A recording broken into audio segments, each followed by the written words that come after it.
Today, I'm going to show you how to speedrun Stray. Before we get started, this guide assumes that you have played the game at least once and are somewhat familiar with each area. I also want to mention that even though there have been glitches discovered in this game, I won't be showing any of them in this video since we are only going through the any % glitchless speedrun. Alright, let's get into it. The speedrun timer starts the moment you select start game on a new save file.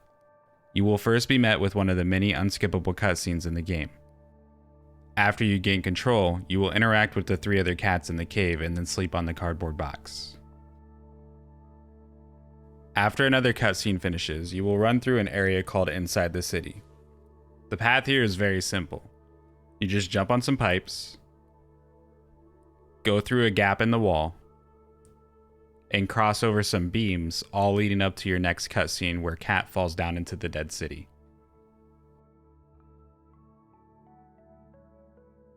When you gain control again, follow where the game forces you to go until you enter a room where you'll have to pick up a bucket that's on the floor.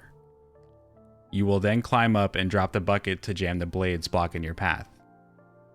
Knock over a paint bucket to get across, then knock over another paint bucket to break some glass, then enter the room down below. Leave the room, ride a bucket elevator down to an alleyway, ignore a robot missing most of its limbs, and then enter another cutscene. Now you will get chased by the first enemy you met, the Zerks. Where you go is laid out for you, so just try not to get hit by any of these monsters while running away from them.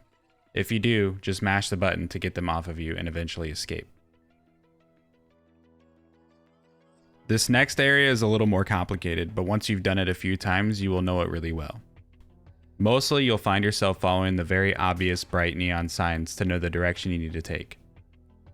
One object you'll become a little familiar with is the barrel because you'll use this a few times during the run to set up for jumps or get through obstacles like you will see here. Later, you will come across a room with yet another set of blades you need to get through. For this, just remove the battery that is powering it. Now that you've made it through the dead city and into the flats, you'll first be met with a room that has a computer. Stand on the keyboard until you send 3 messages and then a secret door will open. Enter that room, hit the switch, and then find the 4 batteries to plug them in to open a secret bookcase. Enter that room and jump up to knock over a box to find R2-D2 from Star Trek. Pick up the robot and take it over to the PC and activate it. Grab the keys, get the jacket, open your inventory when the game tells you to, and then immediately close it. Hack a door, and then on the next door, enter the code 3748. And then ride a couple of buckets down to find a postcard, and then enter the slums where everyone is terrified of you.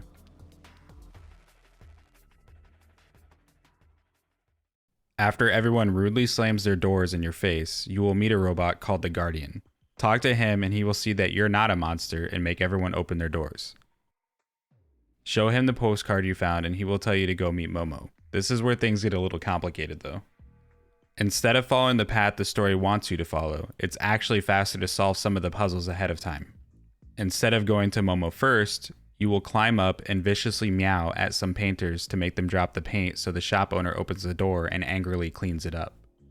You will then go across to the other side and climb up to take a battery out and turn off the blades so you can enter a house and knock over a stack of boxes where you will find the first notebook. After picking up that notebook, leave the house through the window and ride a bucket down to enter another house across the way where you will find another notebook in the back on a computer desk. Then you will leave that house and go across again to enter a library looking place where you will jump on top of some books in the middle to knock them over. Then you will go into the back and find a key and then go back to the books you just knocked over to unlock a hidden safe that holds the final notebook. This is now where you will go and meet Momo. You will then enter his house through the window and show him the postcard and the 3 notebooks you found. After he fixes his transmitter looking thing, he will take 1,348 years to unlock his window so that you can jump out and enter the rooftops.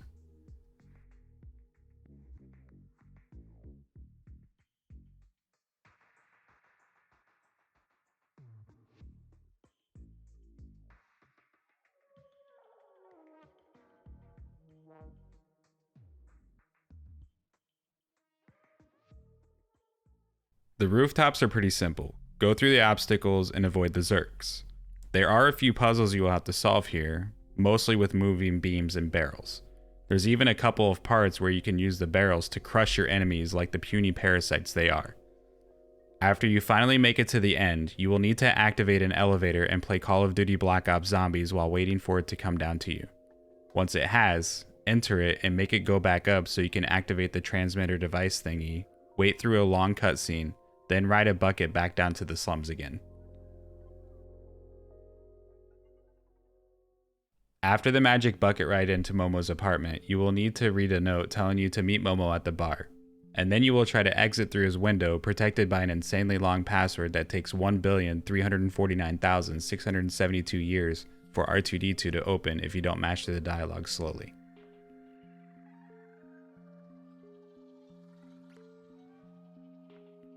Make your way to the bar and talk to Momo, and then Marty from Rick and Morty will get very upset with you and leave.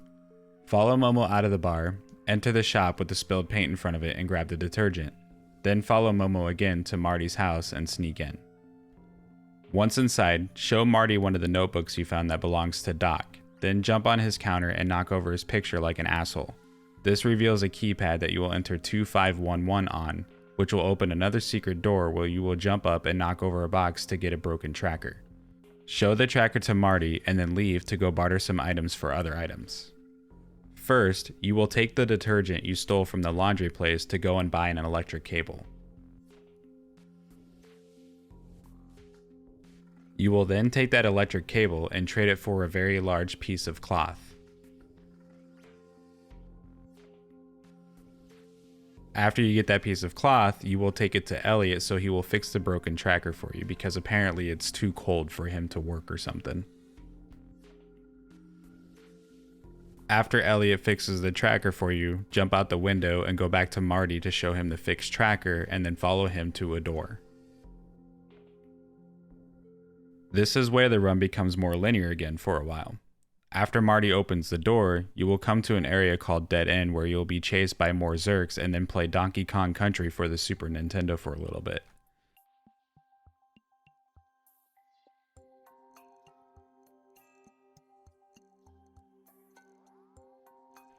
After breaking every bone in your body, lick yourself to make everything better and then climb out of this place to go meet Doc.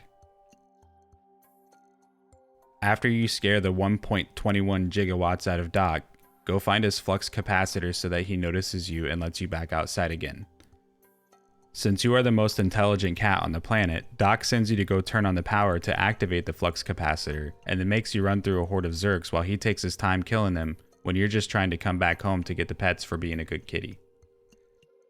Doc then turns you into one of his colleagues' favorite weapons, a freaking cat with a freaking laser beam attached to its freaking head, and tells you that it's now your responsibility to kill all of the Zerks in the world, and forces you to protect and guide him back home to the slums. Once you've made it back to the future too and received the pets from the Guardian because Doc didn't give them to you, you will take a romantic boat ride with Momo through the sewers where you will need to solve more familiar puzzles and get stared at by giant eyeballs. Oh yeah, and there are Zerks here too, but this is the last time you will ever see them. R2-D2 sacrifices himself to save you, but then you use the Dragon Balls from Fortnite to wish him back to life and immediately make him hack the fans to turn them off. You will enter Ant Village here where R2-D2 will start questioning the meaning of life while you're trying to ruin a game of chess so you can meet Balthazar. But then Balthazar decides that he doesn't want to talk to you and says you should go meet Clementine instead. After leaving Ant Village, you will be in a subway where R2-D2 finally snaps out of it because they brought back the $5 footlong deal and he can now afford his favorite sandwich. When you get to Midtown, you will want to immediately go to Clementine's apartment in the residential area, but not without stopping the government from spying on you. Knock over the 2 cameras, then cross over the beam to enter her place. After she almost sends you to the Shadow Realm, pull her pink towel out of her bookshelf and then talk to her again. Leave and jump down to knock over the last camera.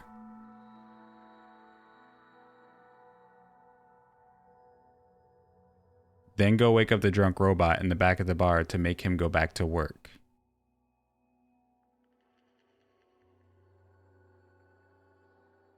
After you do that, go back into the residential area to pick up this mixtape lying on the ground. Then go to the clothing store into the back and pop the mixtape into the radio to play some sick beats to distract the store clerk so you can steal a worker's vest. Leave that shop and then go to the center of town and jump into a box so that the drunk worker that you woke up can sneak you into the store so you can steal the worker's hat as well. Once you have burgled every shop in town, go and meet Cool Guy Blazer and give him the clothes so you can jump into another box and sneak into a factory. Inside the factory, jump out and ignore literally every single sentinel in here because they are all wimps, but literally don't get shot by them because they will instantly kill you. At the end of the factory, you will jump into a barrel and roll it through some laser beams so that you can solve a puzzle to steal some more power. Activate the Roomba and then bring it over to the other side of the room on the button, then turn it off and jump on it over the gate to activate Roomba's sister, Yuffie, then open the gate so you can guide her over to the other side of the room. Then roll the barrel onto the last button and steal the power, then talk to R2-D2 and then bucket ride back to Midtown. Once you're back in Midtown, go to Clementine's apartment again, which is now guarded by those wimpy sentinels that will OHKO you if you're not careful. In her place, she will have left you a note that tells you to solve a puzzle. Find the little pink incense thing on the coffee table in the living room, the blue bag thing in the bed up in the loft, the mannequin thing in the bathroom, and the lava lamp thing in the kitchen. This will decipher a message telling you that her and Blazer are partying it up at a nightclub, but since you're not cool enough to go through the front entrance, you need to sneak into the back window where a chill bro will let you in. Once inside, pick up a glass of alcohol off the counter and take it to the party dudes over in the corner and give it to one of them so that they can give you a lever. Use this lever to turn off one of the dancers so that you can ride a makeshift elevator up to the light controls. Press the right button and the left button to build yourself a bridge to cross and get to the VIP room where you will find Clementine tied up because Cool Guy Blazer is not so cool after all. He will literally kill you, but since you have plot armor, you actually don't die and you just get put in a cage instead. Now that you're in jail, you need to come in like a wrecking ball and break yourself out to go save your friend Clementine and R2-D2. You'll first need to find Clementine's cell, and then she will point across telling you the keys are in there. And since you're a super smart cat, you understand exactly what she wants and you get the keys so she can break herself out. After that, you follow Clementine until you see R2-D2 locked up, and then you solve a maze-like puzzle to shut off the prison holding him and casually walk over and pick him up and carry him back to Clementine. After using the 7 Dragon Balls once again to revive R2-D2, you immediately put him back to work to hack a door. And then you use your high intelligence to show Clementine that she can throw bricks to break glass. Jump on her head, then over the fence so you can open the door. Clementine is too scared to deal with the sentinels, so she has you run out and get their attention so you can lock them in a cell so she can escape freely. No big deal for you though, because the sentinels are wimps.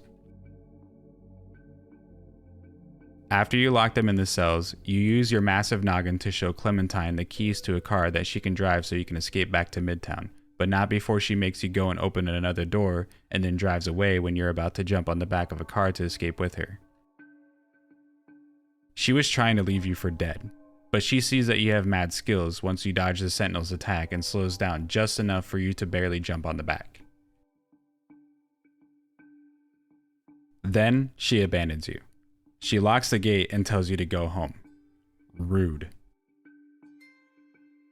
Anyways, back at Subway, you pick up another $5 footlong for the road because they are delicious, and then you take the train to the control room where the final boss of the game is waiting for you. Computers. The final boss is computers. When you first get to the control room, you find Roomba's and Yuffie's long-lost brother, Roborock S7, and you turn him on. Run over to the right control panel and tell R2-D2 to turn it on, but he's like, "No, I can't without you." So then you take Roborock S7 over to the other panel so you can jump on him to activate the door. Once you get to the next room, you will run to the back and examine a massive supercomputer that R2-D2 wants to hack, so he tells you to be an asshole and walk on some keyboards. After you make every computer get the blue screen of death, R2-D2 will then have you open some other computers that have yellow screens so that he can hack them. Every time you hack one, R2-D2 gets zapped, but peer pressures you into continuing even though it's hurting him. After hacking all 3 of those computers, you will need to pick up R2-D2 and place him on the table where he can take complete control and open the robot city to free everyone, but in exchange for his life. You would think that would be fine because we already collected all 7 Dragon Balls again, but apparently Shenron is tired of your shit and refuses to help this time, so you leave R2-D2 to die and escape the control room instead. After you wait for a very long cutscene and once you finally make it outside, your speedrun timer will stop once the screen is faded to black for the final time.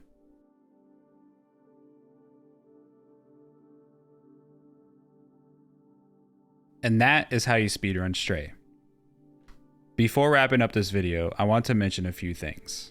First, if you want to learn how to run this game and need more references, I have a VOD saved on my Twitch channel and a text guide that I made that you can use to follow along with, both linked down below. If you find yourself struggling with certain areas, in the starting menus you can select a completed save file and revisit any chapter in the game to practice on. And lastly, make sure to join the Stray Speedrunning Community Discord server for more guides. If you found this video helpful, give it a like and leave a comment down below telling me if you plan on running this game. If you want to see more content like this in the future, don't forget to subscribe. Thank you for watching.